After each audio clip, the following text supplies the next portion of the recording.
most holy God and God for Lord Jesus Christ. He is truly present in the sacrament of the new and eternal covenant, a living memorial of his redeeming sacrifice. He is the living bread come down from heaven, who gives life to men and women.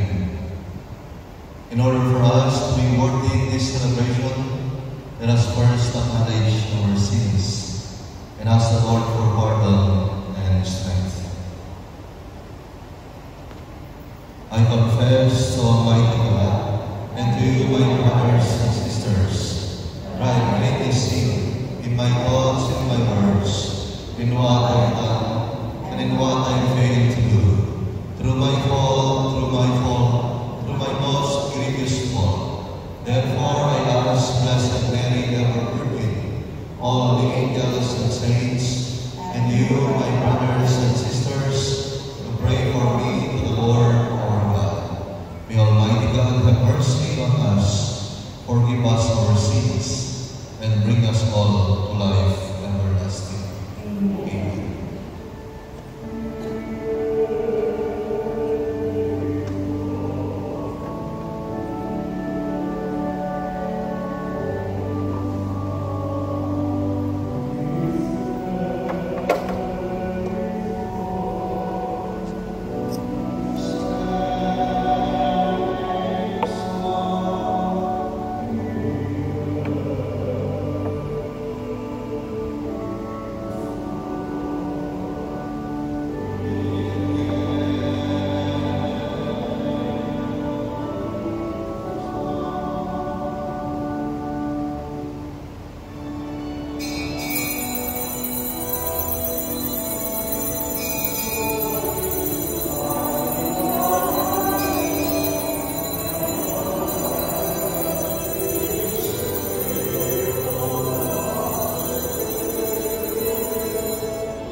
Reading from the Holy Gospel according to St. Luke.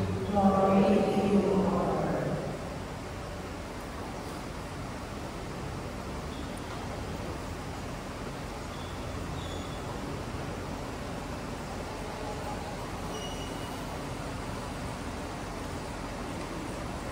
Jesus spoke to the crowds about the kingdom of God, and he healed those who needed to be cured.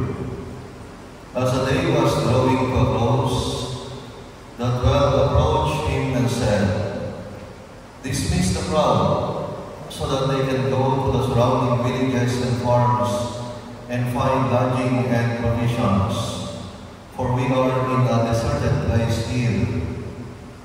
He said to them, "Give them some food yourselves."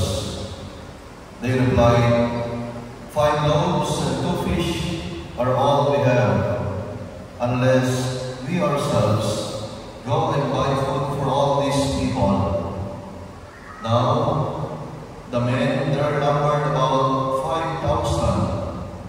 Then he said to his disciples, "Have them sit down in groups of about 50.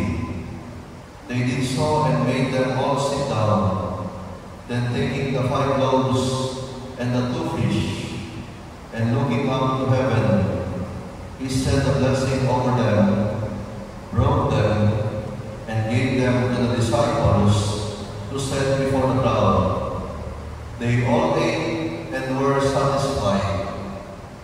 And when the leftover fragments were picked up, they filled 12 wicker baskets. The good news of our salvation.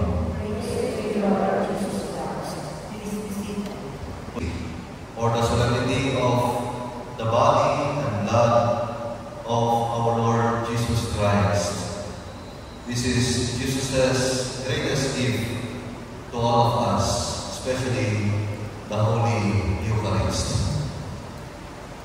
In the book of Genesis, as we have heard a while ago, we meet Melchizedek, a mysterious priest and king at the same time, who offers bread and wine to Abraham. This foreshadows what our Lord Jesus Christ would offer us, not just food, but His body and blood. In the second reading, again we heard a while ago, St. Paul hands on what he himself received. This is my body. This is my blood. Do this in memory or in remembrance of me. And so, my brothers and sisters, the Holy Eucharist then is not just a ritual. It is Jesus truly present, broken, and shared for the life